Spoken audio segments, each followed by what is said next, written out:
Attorney General. Thank you very much, Madam Speaker, and I'm grateful for the opportunity to wind up this discussion with a few remarks, not very many. Let me say immediately, not an answer to the member for Orpush East, who seems to think that he can take to the practice of requesting me to do certain things, but to remark on something that I had thought of addressing. I, quite frankly, had not made a decision on whether I should address it or not. And the reason why I had not made a decision on whether I should address it or not has to do with the remarks that I made towards the very end of my opening remarks. I acknowledged the fact that in the discussions which have been taking place by myself and on my behalf by Master Morris Alleyne, we've had several discussions, and I acknowledge the fact that we recognize that there is a degree of discomfort in the discussions which are continuing. And so I thought carefully about whether I should engage in the public arena, something that up until today, my inclination had been to engage it in the discussions which began months ago and will continue. And those discussions will continue because, as I have already said, this bill is just the first step of a process of reform. It's not overnight, it's going to take some time, and it is going to require the participation of everybody who is engaged, the attorneys employed with the Chief State Solicitor's Department, the attorneys employed with the Solicitor General's Department, the attorneys employed with the Registrar General's Department, the attorneys employed with the Intellectual Property Office. All of these attorneys, the attorneys who are employed under the Children's Attorney and legislation, all of these are the attorneys who are going to be centrally involved in the reform process that will begin once this legislation is passed to give us the outer parameters of step one. And it is not my style. I don't play to the gallery ever. Let me put that on record.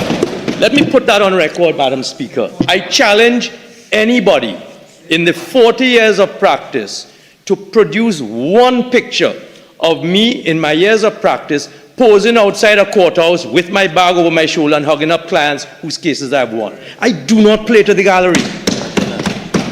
I do not. I do not unnecessarily advertise myself. I respect process and confidentiality.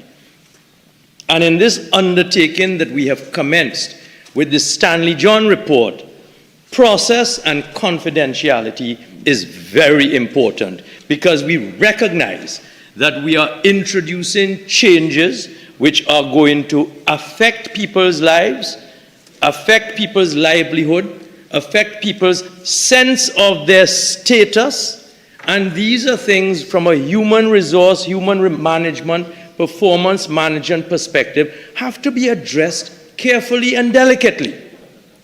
So it was not my intention today, but unfortunately in this land of gallery that we live in, I have to address the fact that yes, at 12:01 a.m. yesterday morning, the 2nd of July, an email arrived in my inbox, attached to which was a letter dated the 1st of July from attorneys of the Solicitor General's Department. I regret that I have to speak with it because it had been my intention, as has already been put in train, to engage those attorneys in a conversation. But to the extent that it has been galleried in this august chamber, I must address it. So that letter was dated the 1st of July. It arrived in my inbox at 12:01. And that was the 2nd of July. I was in Parliament yesterday, all day until midnight last night. I replied to the Acting Solicitor General on receipt of that letter, and I said to her, "Dear Solicitor General Acting, thank you for your email, which I have asked Master Maurice Allen to meet with you on, since, as you know, she is my lead consultant, has already met and addressed many, if not all of these concerns, and should be more than able to provide any further clarity required. I have copied Master Maurice Allen, and she will correspond directly. Please keep me in copy in your responses to her." That was my response to Master Maurice Allen. I was unable to meet because I was in the other place.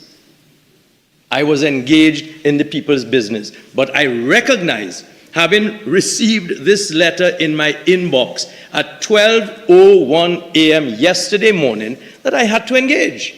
These are people who are hurting, they are misunderstanding, they are concerned, and the only way in which you are going to address legitimate or illegitimate concerns is to engage in a process of discussion. So I asked Master Maurice Allen to meet with them, and she met with them for 4 hours yesterday evening while I was in Parliament up until midnight last night. And I communicated the fact that I was unable to attend.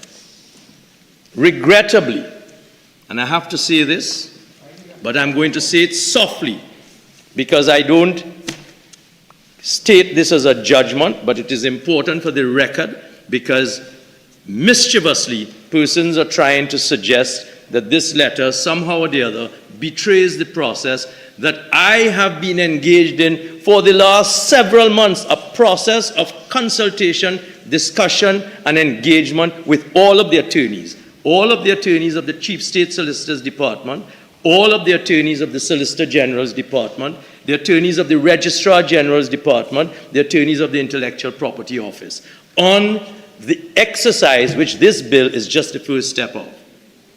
The letter acknowledges, Madam Speaker, the process and even the dates of some of those meetings and discussions. The process has been ongoing.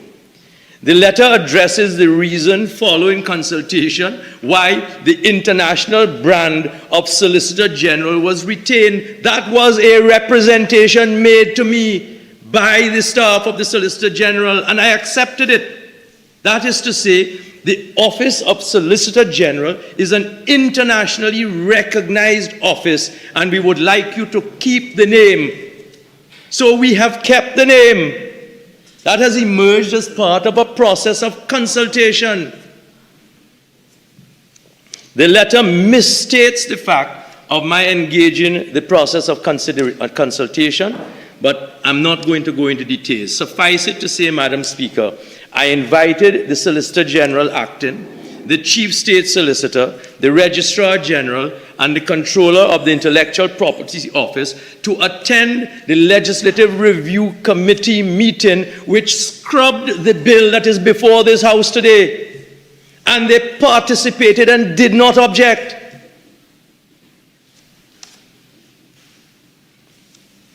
Madam President, Madam Speaker, beg your pardon. I repeat what I have already said. This bill is only the first step with respect to matters referred to in that letter. The process of discussion continues. Master Maurice Allen, at my request, has already met with these officers, and we will continue to meet. We recognize that strong views are held. We recognize that not everybody is entirely happy with the process, and we recognize that in moving forward, shoulder to the wheel, we have to keep everyone engaged. I give that commitment. In point of fact, Madam President, I'll give you an example, if I may be allowed to refer to a record on my phone, of some of the meetings that have taken place. Meetings with the Acting Solicitor General and the Chief State Solicitor. Meetings with the seniors in each department. Meetings with lawyers of the Solicitor General over 3 hours. Meetings with lawyers of Chief State Solicitor over 3 hours. joint meetings and working sessions of over 5 hours addressing all concerns which were aired, written down, and collated. Received lists of questions. This is, I'm reading from a record given to me today that I requested from Master Morris Allen. Received lists of questions and concerns for the Judicial and Legal Service Commission, for the JLSC. Several emails and phone calls from staff who were invited to contact the lead consultant, Master Morris Allen, freely and independently. So she had emails and phone calls with them. Several meetings with the Solicitor General and the Chief State. Several observations at Solicitor General and Chief State. Several open conversations by WhatsApp and phone with Solicitor General and Chief State, a running conversation. The meeting on the names of Solicitor General, CSS, and persons from each department, last night's meeting. And at last night's meeting, and I'm not going to call any names, but a young attorney, after close to 4 hours of discussions, I am told, I wasn't there, interrupted her seniors to say, why are we so upset over a change of names? We are engaging, the Attorney General and the consultant, Master Morris Allen, has told us about the depth of what is taking place. And it is in the service of the people of Trinidad and Tobago. Why are we so concerned about change of names? So, I'm not going to go beyond that, Madam President. I don't want to do a disservice to the ongoing conversations that will continue. Let me say a couple things on this Justice Stanley John report, and I am grateful to my colleague, the Honorable Minister, the Honorable Member for Port of Spain North, who, and I had intended to correct this omission on my part, and I apologize to her. The investigative team consisted of Mr. Justice Stanley John and retired head of the special branch, Mrs. Pamela Schulera Hines. And I go on record to thank both of them for an invaluable exercise.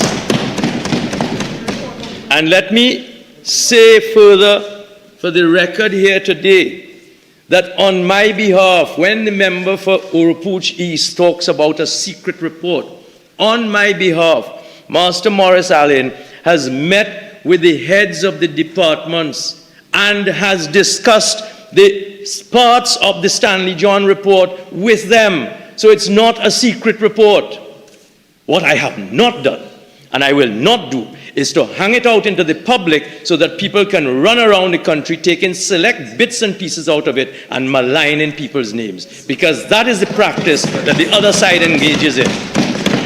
I am not going to give it to them because they will abuse it and they will sully and destroy people's reputations. Because, let me tell you, Madam Speaker, there are some comments in that report that are not complimentary of some persons. But it is not my intention in this reformative exercise that we are engaged in to destroy anyone. We are not all perfect. We make mistakes. We are about rebuilding the civil law department. And rather than putting that report into the public and sullying the names unfairly of some persons who were criticized, I prefer, as I am doing currently, to engage with those persons and ask for their help in rebuilding the civil law department.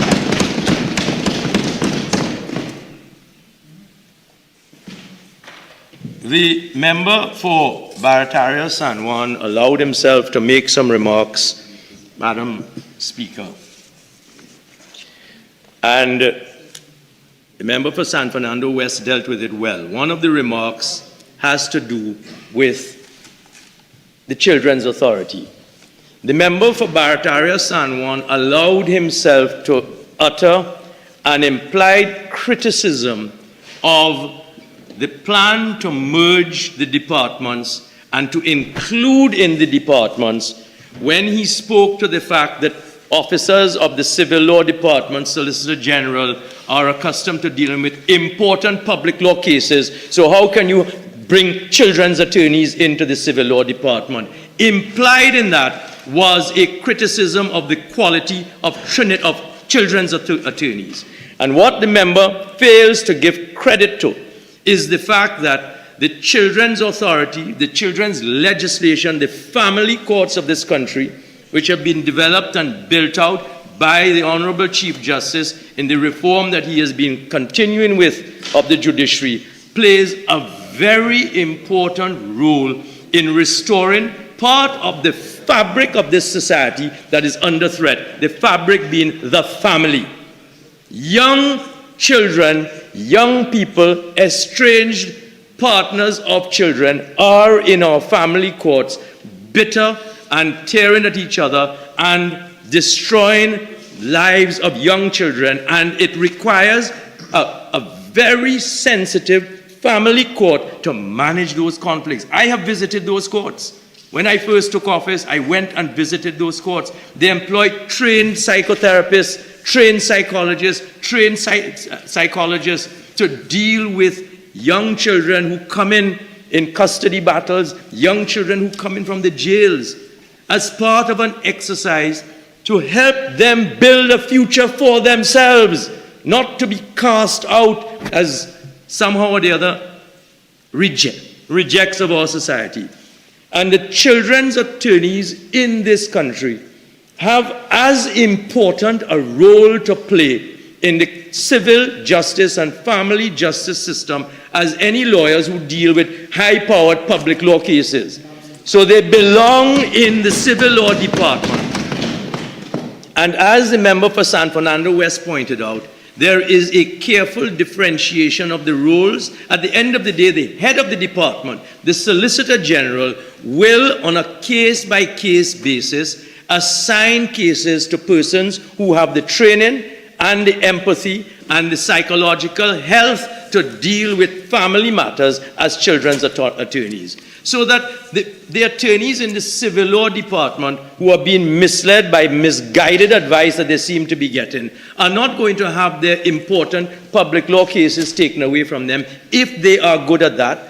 What the children's attorneys will have is an opportunity to come into the department, the civil law department, and be managed by a Solicitor General who will assign work on a fair and equitable basis, having regard to the specialized client bases that they are to serve. And in the case of the children's attorneys, broken families, young men and women who are on their way to the fringes of our society and need to be brought back.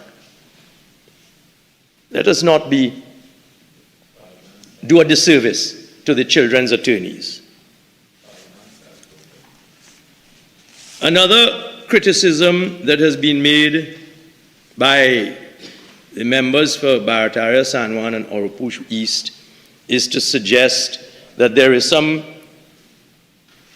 something wrong with the fact that I have retained Master Morris Alleyne as the consultant to guide this process. I've already spoken to that in my opening remarks. I'm not going to belabor the point except to say this.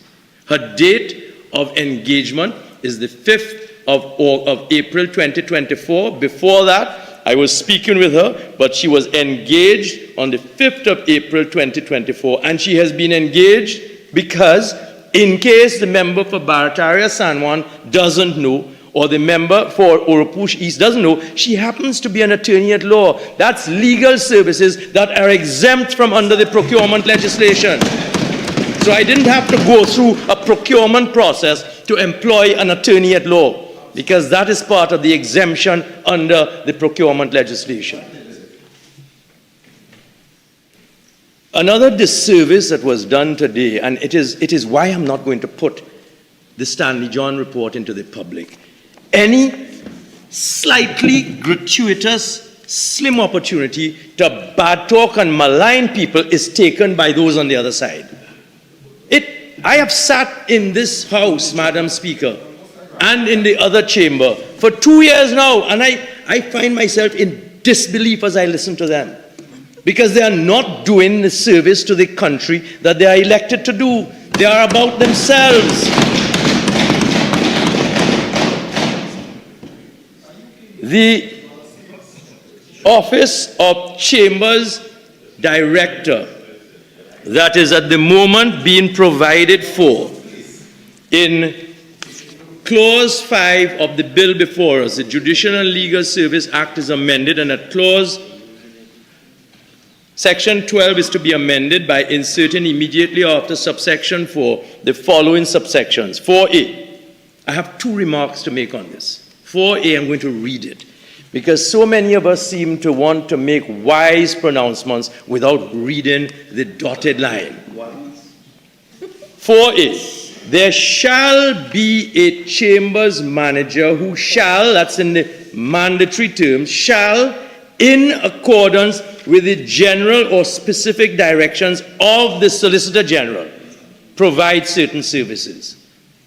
So there is no question, other than the figment of a distorted mind, there is no question of the Attorney General seeking to bring in a chambers manager to take over the work of the Solicitor General and assign work to external attorneys. This is a department within the office of the Solicitor General under the direction of the Solicitor General, who continues to have all of the statutorily vested authority that has always existed from independence.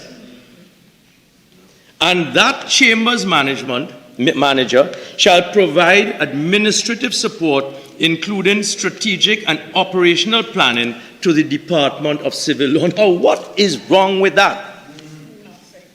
What is wrong with bringing on board someone who is recruited for the skill in that area? And let us understand, and I'm going to say it as a confession of myself, lawyers are not good managers. Lawyers are not good managers. And to have a good law chambers, the first best decision that you should make as a lawyer is hire somebody skilled in human resource management, performance management, strategic training, who's not a lawyer, to run your law firm. And that is what we are doing by this amendment. So that's the first point I make in response to these gratuitous, move-along comments that I've had to listen to here today. The second comment that I make, Madam Speaker, is to say that I abhor the sullying of the name of a very respected, talented young attorney by the name of Solange D'Souza. I abhor it. And again, that is why I say I will not give them the Stanley John report, because everybody's name who is in there who might have an implied criticism will find their names being shouted from the rooftops and maligned for no good reason. There is no connection between the proposed chambers manager, who shall be under this general and specific direction of the Solicitor General, and Ms. Solange D'Souza, who is currently substantively employed by me after a recruitment process as the chambers manager of the Attorney General's Secretariat. I can't spare her. I'm not sending her to the Solicitor General. And the two don't mix. No. I'm not giving way.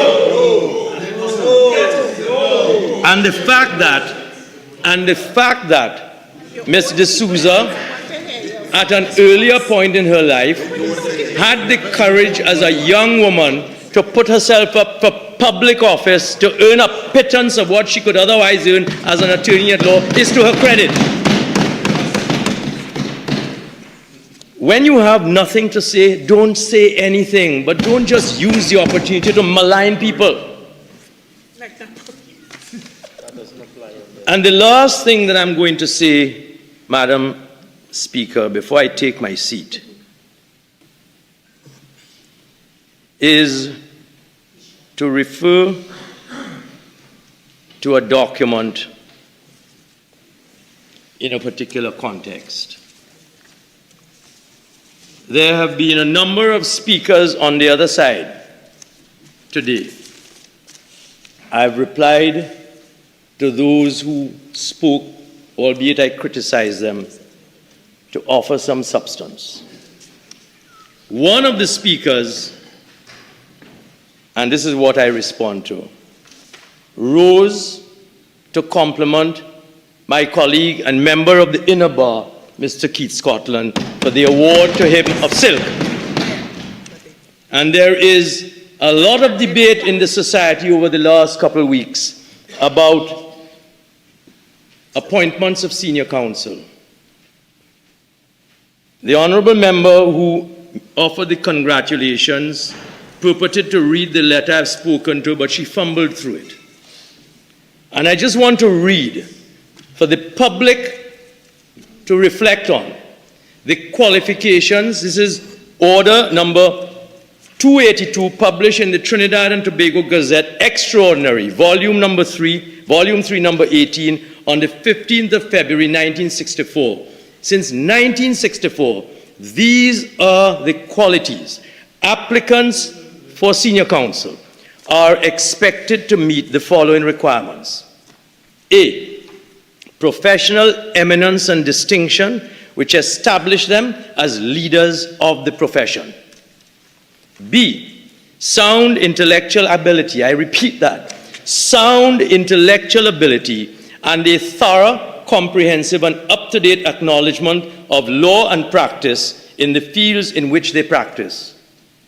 C, outstanding ability as an advocate in the higher courts. D, the highest professional standing, having gained the respect of the bench and the profession in observing the advocate's duty to the court and to the administration of justice while presenting their client's case and being formidable, fair, and honorable as an opponent. E, total professional integrity. F, maturity of judgment and balance. And G, a high-quality practice with at least 10 years' experience and one based on demanding cases which allow the full measure of the above qualities to be demonstrated. Those are the qualities of silk. And I take this opportunity, Madam Speaker, to put that out there so that the public can judge for themselves, including those who appoint themselves who have satisfied those criteria. And as I take my seat, I congratulate my colleagues, Mr. Scotland, Mr. Al-Rawi, and Mr. Young. I beg to move.